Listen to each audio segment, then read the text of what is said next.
네, 이번엔 펀더멘탈 투자로 가보도록 하겠습니다. 페트라 투자자문의 용환석 대표와 함께합니다. 안녕하십니까? 예, 안녕하십니까? 자, 이제 자극적인 표현을 저도 잘 안 쓰려고 합니다. 근데 그 언론의 속성인지는 잘 모르겠습니다만 저도 뭐 이 방송을 하고 있습니다만 1900포인트의 붕괴 뭐 이렇게 돼 있군요. 뭐 이 1900포인트 이탈할 수도 있는 거고, 그죠? 예. 자, 용환석 대표는 이 시장을 어떻게 보고 계십니까? 예, 사실은 이제 올 들어 우리나라 증시가 우리나라 증시만 오르지 않는 나홀로 약세 장세였고 또 그 주된 원인 중 하나가 엔화 약세라는 이제 악재였습니다. 이제 그런 측면에서 이 엔화 약세, 뭐 소위 이제 아베노믹스라고 하는데 한번 뭐 살펴볼 필요가 있다고 생각합니다. 이 아베노믹스라는 것은 이제 아베 총리가 작년 말 집권을 하면서 그 돈을 찍어내서 엔화 가치를 하락시키는 정책을 통해서 일본 기업의 경쟁력 또 이제 나라의 경쟁력을 좀 향상시켜보자는 그러한 취지의 정책입니다. 이제 소위 말하면 일본발 QE 정책인데 사실 과거 일본의 잃어버린 20년 기간 동안 일본에서는 이러한 정책을 두 번이나 실시를 했었는데 실제로 실물 경제를 회복시키는 데는 실패했던 그런 사례가 있습니다.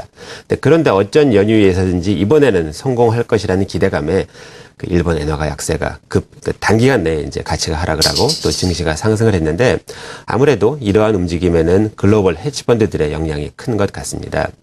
그 일본 이제 이러한 상황에 대한 이해가 어떤 면에서 좀 부족하다고 볼 수 있는 이러한 헤지펀드들이 불과 이제 작년 말까지만 해도 유로화 약세에 크게 베팅을 했었는데 이제 유로화가 붕괴하지 않자 이 엔화 약세에 크게 베팅을 하면서 이제 엔화가 약세가 되고 일본 증시가 상승을 했는데 그러다 보니 결국에는 이제 일본 국내 투자가들도 여기 가세를 해서 이러한 움직임이 가속화되었습니다. 그런데 그러다 보니 최근 들어서는 이러한 정책이 좀 위험할 수도 있다는 시각이 확산되면서 이제 왼쪽 그래프에 나와 있는데 단기간에 일본 국채 금리가 급등을 했습니다.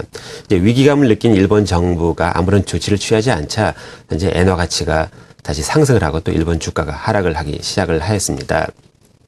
물론 이제 오른쪽 그래프는 사실 조금 더 긴 기간 일본 국채 금리 추이를 보여주는데 사실은 이제 최근의 급등 자체가 이렇게 긴 시각에서 보면 아무것도 아니라는 뭐 그런 시각도 있습니다. 네. 어쨌든 뭐 일본이 위험하거나 아니거나를 떠나서 이러한 정책이 실제 실물 일본의 경쟁력에 얼만큼 도움이 될까 하는 그러한 부분은 뭐 의문으로 남아있는 상황입니다. 그러다 보니 뭐 최근 들어서 사실은 이러한 상황에 이러한 인식의 확산이 이제 우리나라 증시에 악재로 작용했던 일본 엔화 약세 악재가 사라지는 것만은 틀림이 없습니다. 그런데 불과 얼마 전까지만 해도 이러한 악재가 사라지면 우리나라 증시가 좋을 거라는 기대감이 있었는데 사실은 이제 최근 들어서 오히려 더 증시는 폭락을 하고 있는데 이는 공교롭게도 타이밍 자체가 이제 글로벌 증시가 하락하는 상황에서 맞물려서 그렇지 이러한 부분은 조금 나누어서 볼 필요가 있다고 생각을 합니다. 네. 자, 향후 글로벌 증시 전망이라든지 코스피 지수에 대해서는 어떻게 보시는지? 예. 그래서 이제 사실은 이제 글로벌 지수 자체가 사실은 아까도 이제 언급을 하셨지만 미국 이제 버냉키 의장이 QE 정책, 조기 종료, 출구 전략 등에 대해서 언급을 하면서 급격하게 하락을 하기 시작을 하였습니다. 그런데 이제 이 출구 전략이라는 것은 경기가 회복되기 전에 좀 성급하게 취하게 되면 경기 회복에도 찬물을 끼얹고 또 증시에도 악영향을 미치기 때문에 좀 위험한 측면이 있습니다. 이러한 상황을 누구보다도 잘 알고 있는 버냉키 의장이 좀 성급하게 이러한 정책을 취할 가능성은 높지 않아 보입니다. 그럼에도 불구하고 증시가 큰 이러한 반응을 보이는 것은 아마도 올해 들어서 사실 실물 경제와는 조금 이제 동떨어지게 이러한 QE 정책의 효과로 우리나라 증시는 물론 예외지만 글로벌 증시가 많이 올랐기 때문에 또 그런 측면도 있어 보입니다. 어쨌든 이제 신흥국 증시에서 글로벌 자금들이 많이 빠져나가는 그러한 과정 속에서 우리나라도 물론 이제 우리나라가 신흥국이냐 아니냐 하는 문제는 따로 별개 문제이긴 하지만 외국인 매도세가 집중되면서 증시가 큰 폭으로 하락을 하였습니다. 하지만 이제 앞에 그래프에서 보시는 바와 같이 실제로 다른 신흥국 증시, 이제 여기에는 그리스랑 태국, 다른 나라들도 대부분 마찬가지입니다. 같이 나와 있는데 하락폭이 우리나라는 상대적으로 크지가 않습니다. 이는 불과 얼마 전까지만 해도 다른 나라 증시는 큰 폭으로 올랐기 때문인데 최근 이제 우리나라가 어저께 이제 최근 들어서 증시가 하락하니까 조금 분위기가 좋지 않지만 또 상대적으로는 그렇지 않다는 점, 또 우리나라가 그동안 상대적으로 오르지 않았다는 점이 또 어떤 면에서는 상대적으로 안전하다는 측면을 보여주지 않나 합니다. 네. 그리고 또 한 가지 우리나라 증시가 큰 폭으로 하락한 이유 중에 하나는 지난주 금요일 날 그 삼성전자 주가가 큰 폭으로 하락한 것도 큰 원인이 아닌가 생각을 합니다. 네. 사실 이제 외국계 증권사에서 그 실적 전망에 대해서 좀 부정적인 시각에 대해서 리포트를 쓰면서 큰 폭으로 하락을 했는데 사실은 리포트 한 장에 이 정도 영향이 있는 것 자체도 어떤 면에서는 조금 과하다는 생각도 들기는 합니다. 하지만 어쨌든 삼성전자는 우선주 포함해서 우리나라 증시에 차지하는 비중이 20% 정도 되기 때문에 주가 하락이 사실 지수에 큰 영향을 미칩니다.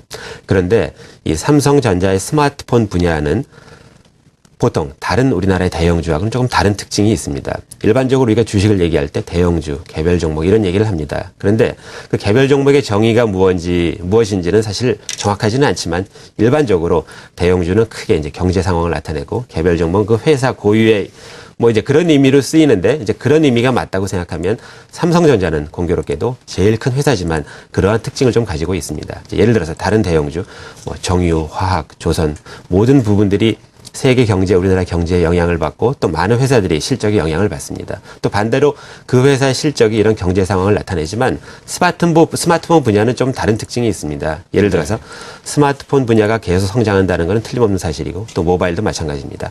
하지만 스마트폰을 하는 업체들 중에서 애플하고 삼성을 제외하는 이익을 내는 회사가 없다는 측면에서 보면은 한 회사의 실적이 업종의 실적을 나타내지는 않고 또 반대로 삼성전자 실적이 불안하다는 이런 측면도 뭐 그런 걸 나타내기 때문에 삼성전자가 하락을 했다고 해서 이게 어떤 경기를 나타내거나 또 우리 다른 지수를 하락시키는 요인이 있지만 다른 종목도 그만큼 하락할 거라는 약간 이렇게 성급한 판단은 좀 할 필요가 없고 또 실제로 그 IT 종목만 보더라도 우리나라 대표적인 IT 업종, IT 회사들의 올해 6월 하락률만 보더라도 사실은 삼성전자나 LG전자를 제외하고는 사실 코스피 지수 대비 하락폭이 더 적습니다.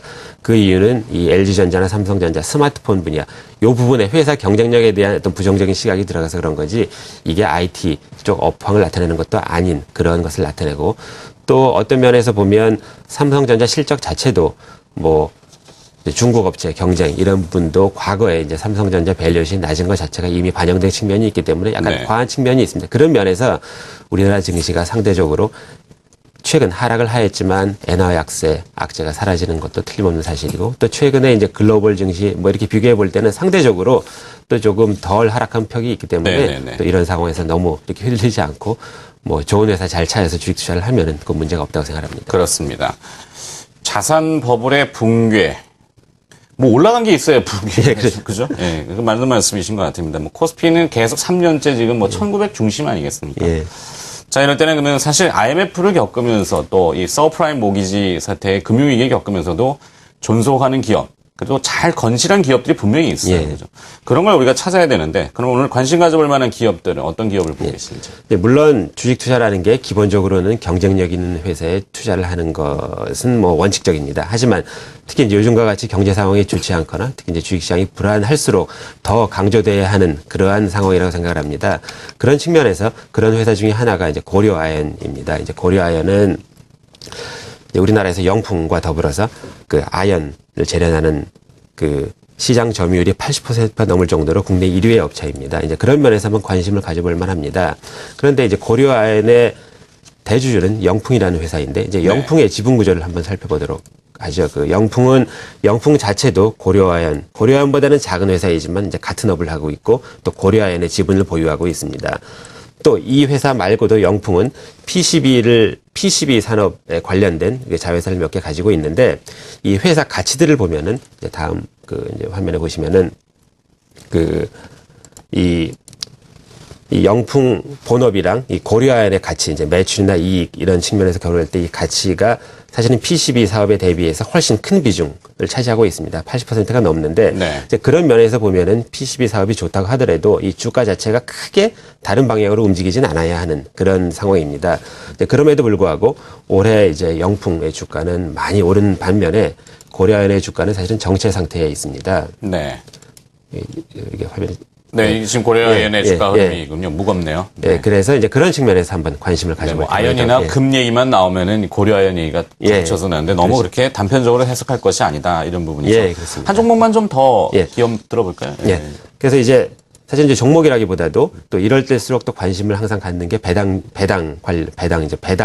이제 배당을 많이 중간 배당이 있죠. 뭐 중간 배당도 있고 그냥 이제 전체적으로 좀 장기적으로 보면은 또 배당을 많이 하는 게 이제 대표적인 게 우선주인데 이제 올해 우선주가 많이 급등을 했지만 또 최근에 어느 정도 조정을 받았습니다. 사실은 그 뭐 여기 이제 표에도 이렇게 몇 개 회사가 나와 있고 또 제가 이제 여기 그 뭐 현대차랑 LG화학 두 회사만 그래프를 보여드렸는데 사실 최근에 급등했지만 조정을 받았고 또 사실 그 보통주와 괴리 현상은 아직도 존재를 하기 때문에 뭐 추가적으로 또 관심을 가져봐도 괜찮다고 생각을 합니다. 네.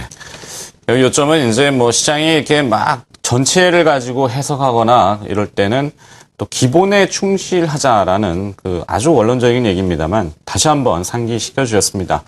자, 페트로투자자문의 용환석 대표였습니다. 고맙습니다. 네, 감사합니다.